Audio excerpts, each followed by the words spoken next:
everybody, and welcome back to Revival Health.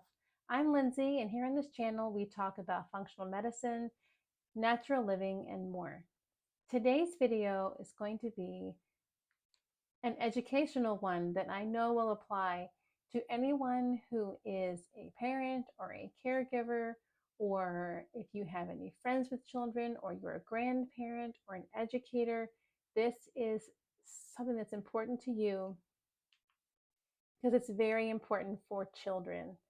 Today, I'm going to be talking to you guys about artificial colors and food dyes. First, I want to explain a little bit about what food dyes are and why they're used. There are currently 9 food dyes that are approved by the FDA to be included in our food. These food dyes include blue number 1, blue number 2, green number 3, orange B, citrus red number 2, red number 3, red number 40, yellow number 5, and yellow number 6. These food colorings are added in many products that are attractive to children, including cereals, frosting, desserts, jello, pudding, yogurt, hot dog and sausage casings on top of orange peels, crackers, sauces, ice cream, and more. So let's talk a little bit about what artificial dyes are, how the synthetic colors are made, and the impact they can have on your health, particularly on children's health. So artificial food dyes traditionally were produced from coal tar, but are now derived from petroleum, which is crude oil. And if that isn't enough to turn you off, stay tuned because there's all kinds of more information. But we are adding products to our food that are derived from petroleum and crude oil. I want you to also know that I am not judging you if you have used these products or if you've given them to your children. Believe me, I've been there, and I felt so badly once I realized the truth about what I had been feeding my own children. But stay tuned, there is hope, and it's really not that hard to opt out in your food. Now that I know better, I do better, and after this video, so will you. On average, US children are consuming between 100 milligrams to 200 milligrams of artificial food dye per day, and this has gone up 500% in the last 50 years. Synthetic and artificial food colorings have been linked to neurobehavioral changes in children, including hyperactivity, aggression, trouble focusing, and more. It's no wonder, because we've seen that all, right? We have seen these effects in children. We've heard about these effects in children, even if they don't apply to your specific children. We know that ADHD and things of the like are on the rise. Researchers from NIH evaluated 27 clinical studies, and in 64% of the studies, there showed a positive correlation with statistical significance in its findings between consumption of artificial food coloring and poor behavioral outcomes in children. More recently, studies are showing more and more of a correlation between consumption of these dyes and these outcomes for our children. Not only can they have significant impacts on behavior and mood, focus, and attention for children, there are major impacts to other health systems that have been known to be caused by eating these artificial food colorings. They're known disruptors to the endocrine system. Now, your endocrine system is incredibly important for your body. It includes your thyroid, estrogen, hormones. It can definitely have effect on those systems. Consumption of these food dyes also interferes with your body's ability to produce more neurons. This is brain cells, or cells in your brain in the nervous system. It interferes with the ability to create more and to differentiate these cells for specific purposes.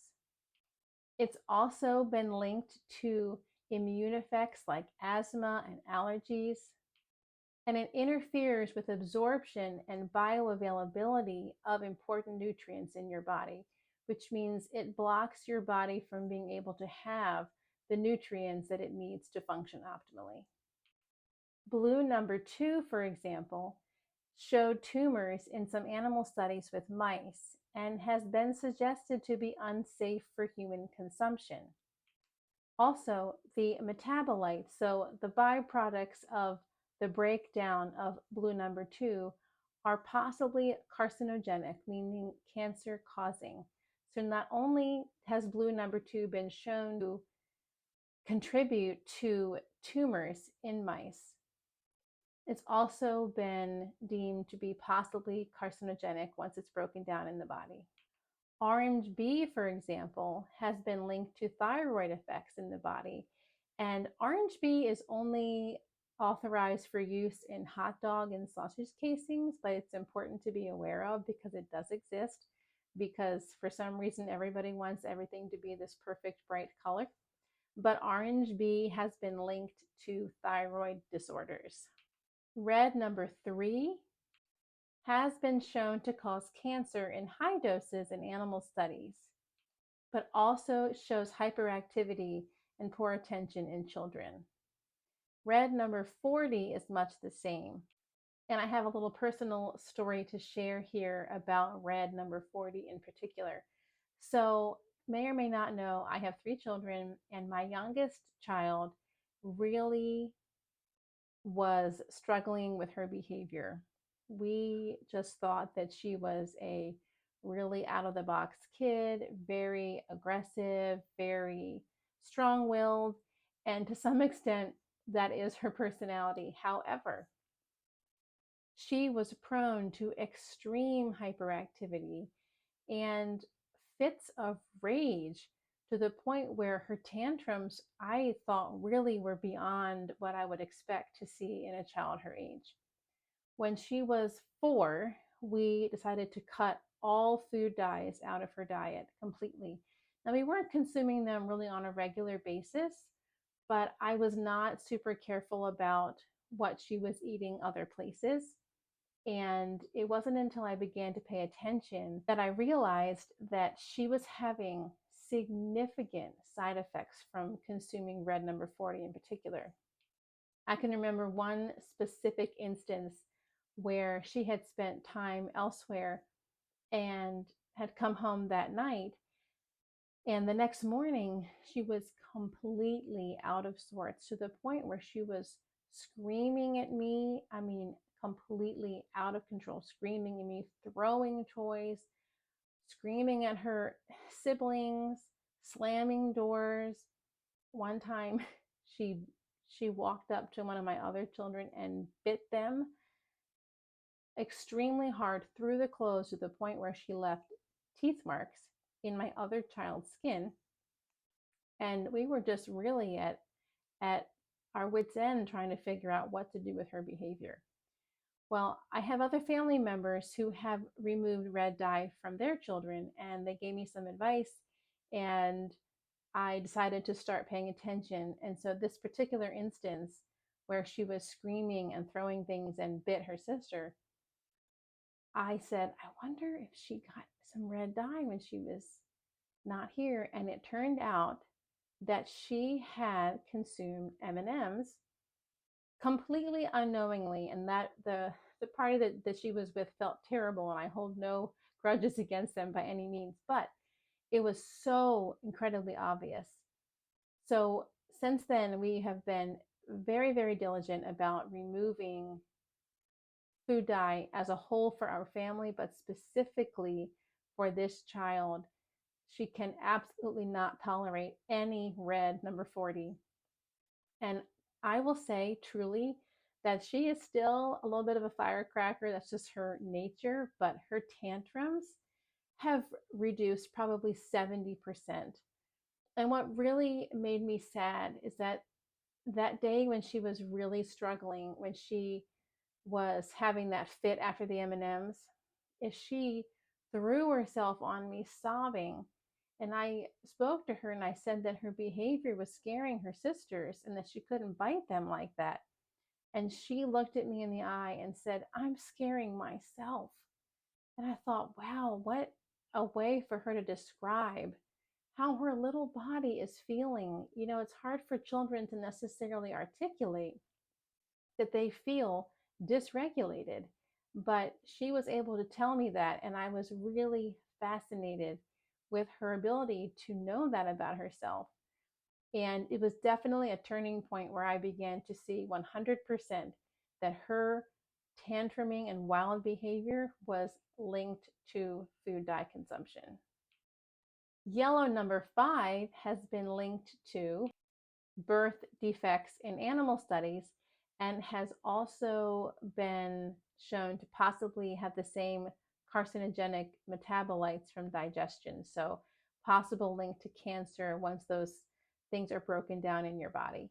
And there is some evidence that yellow number 6 actually causes damage to chromosomes and DNA, which are the building block for all of our cells. And so we need those cells to be in healthy working order so our bodies can function. And I don't know about you, but I don't want to feed my kids anything that's going to be harming them. In addition, red number 40 and both yellow 5 and 6 are frequently contaminated with cancer causing agents in small doses that the FDA is aware of and has said that should be safe at those levels. But again, I would prefer not to give my kids anything that's going to be causing them cancer or predisposing them to having cancer in the future.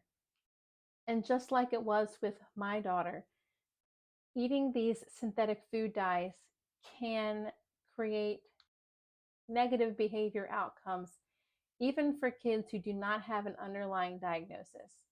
Now, I'm not suggesting that every single child with ADHD or ADD needs to just cut out food dye and that they'll be healed, but it's absolutely a great place to start and can be used in conjunction with other treatments and therapies that your doctor has prescribed for your child.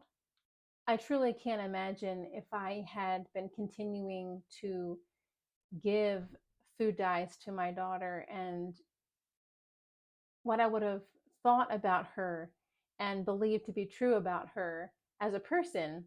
And it makes me feel so relieved that we were able to improve it so much with one small change.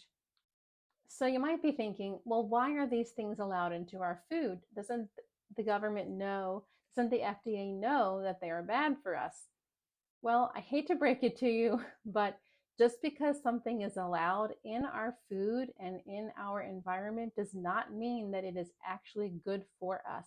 The FDA allows things in certain amounts that are technically safe, according to them, to be consumed every day.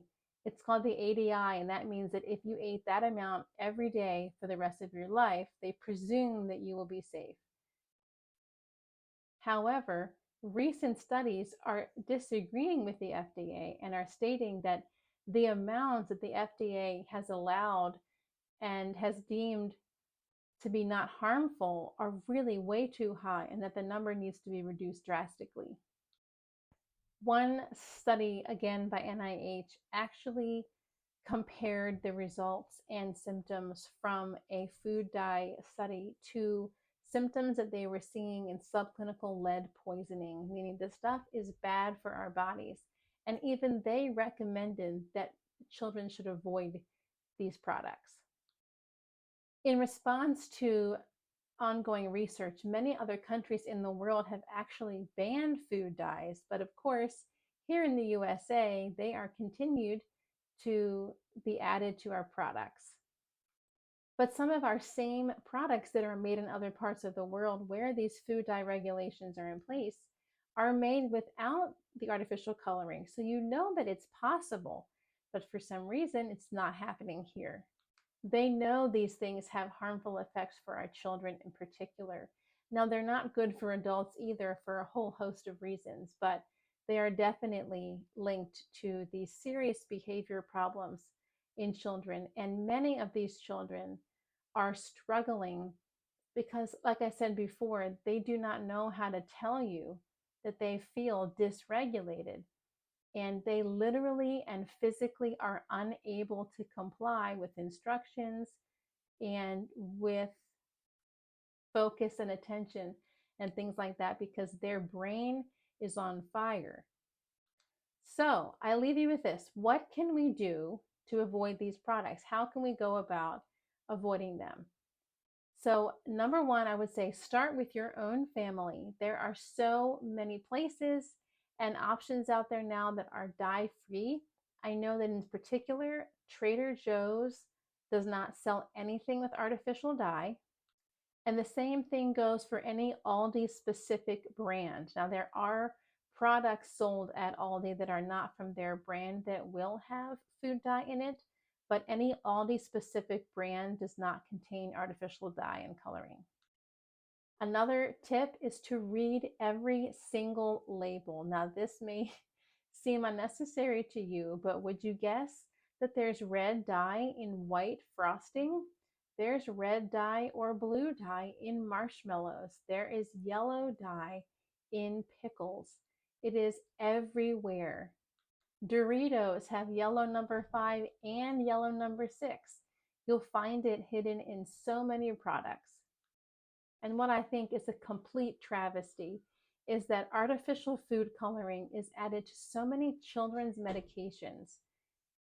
What we are giving them is making them sicker. The liquid medications like Tylenol and ibuprofen are often colored with artificial dye, but they do make dye-free options. I don't know why they won't just make it all dye-free. Dye-free options do exist, and I've been able to order mine off of Amazon. We don't do a lot of Motrin or Tylenol in our house, but I like to have them handy if need be, and we always choose a dye-free option. Organic items will also not have artificial coloring because they are artificial ingredients, and organic products that are labeled USDA organic are not allowed by law to include synthetic ingredients. So that is something to consider, that when you're purchasing things, organic is usually a pretty safe bet for avoiding these dyes. Wash your oranges as well in case they have citrus red number 2, which has been linked to bladder tumors in both mice and rats. Again, choosing organic is the best way to go, but also if you are not able to do that or if they're not accessible in your store, always wash your produce very carefully for a number of reasons.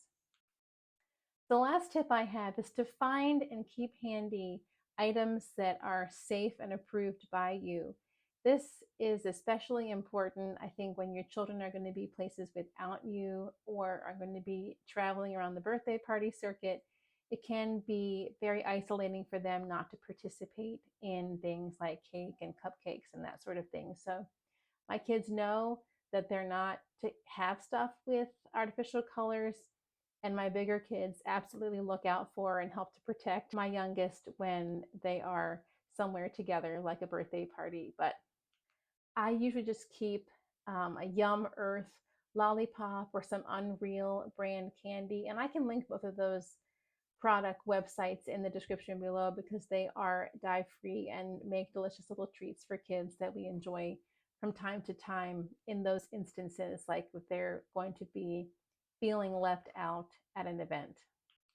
So we homeschool, so this is not an issue for us really, but be diligent about what you're sending into school and inform your child's teacher that they are not allowed to have certain products. Some schools will allow you to send alternatives in. Some of them may require you to get a note from your doctor, which is not as hard as it sounds.